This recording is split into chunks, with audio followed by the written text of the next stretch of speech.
She had no idea. A short time later, however, Cassie slips up and admits that she and Johnny spoke during the attack.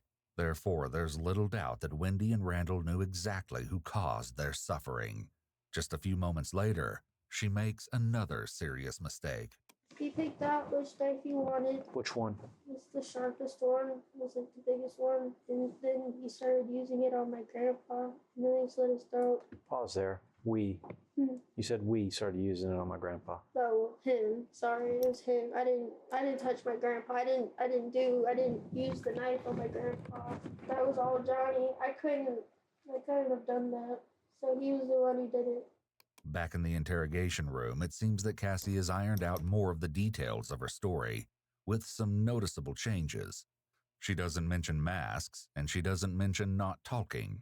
What were you doing when you went back in your grandpa's room? I was still with my grandma, and then... In her room? Yeah, and then I dragged her into my grandpa's room, and Johnny asked me to go get some knives. So I got some knives from downstairs in the kitchen, and I got 3 big butcher knives. And then that's when he...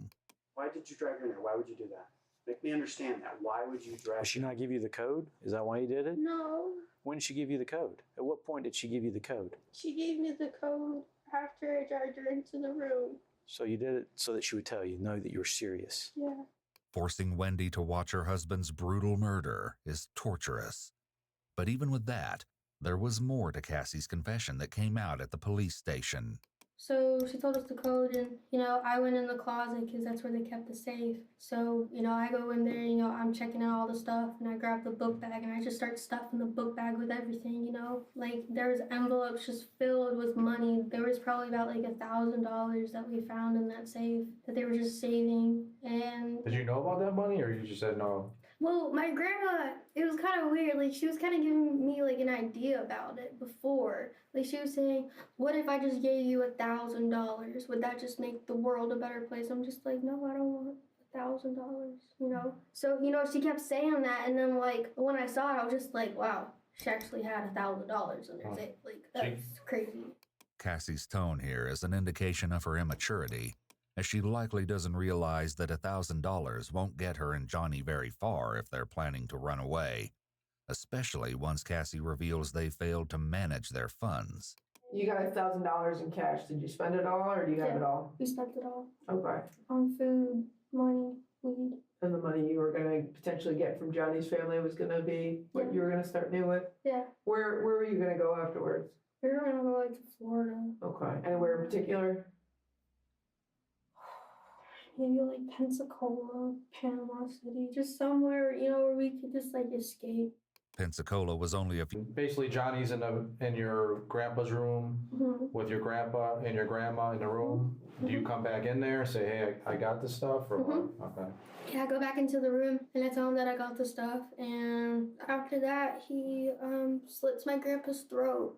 And then we drag my grandma into the bathroom. What was the reason for that? Just to bring her to the bathroom? Yeah, I don't know why we brought her back into the bathroom. I guess we didn't want to bring her into the bedroom. Okay.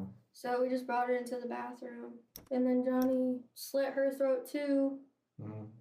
And I actually hit her in the back of the head with the tire iron. Well, not the back of the head, but right where your spine is. Because he was telling me he was the one who ended it for both of them. Because I couldn't do it. I couldn't.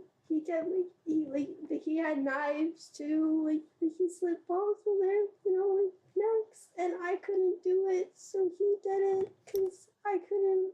She was staying strong for a while, she was pretending to be dead, but we could see that she was still breathing. She did that for a while, and then Johnny knocked her out in the back. Body was retrieved from the bathroom, along with one of the knives, pieces of duct tape used to restrain her, and a pair of scissors. Tragically, Wendy's final Facebook post was made on the same day that she was murdered by the very girl she was trying to protect. But perhaps got to the house after all this happened. The house was still wreck. There was the smell of decay, the smell of weed. It was awful going there. And everywhere you looked, there was pictures of Cassie. They absolutely loved her. The investigators, however, had to keep digging into Cassie's increasingly horrific tale. kind of walk me through what was going on in your head. I mean, was it, like you said, the rush where it's go time, I just need to do what the fuck we came here to do? Yeah. Or was it like, fuck them, they gave me curfew, they deserved it, It was let's like, get this shit going? it's both. Both. Honestly, like, I mean, I stopped doing kung fu for a while, you know, and I just kind of really got tired of it, and I couldn't handle it anymore. Like, I just kept exploding inside almost. Like, I wanted to just run away and just be by myself with someone, you know, and just start my life. Like, I was just tired of being. And Grandma and Grandpa were your biggest hurdles? Yeah. Is that how you saw them, as your biggest hurdles to being with Johnny? No, they were my biggest hurdles because of probation. Okay. If I didn't get probation, like, I wouldn't be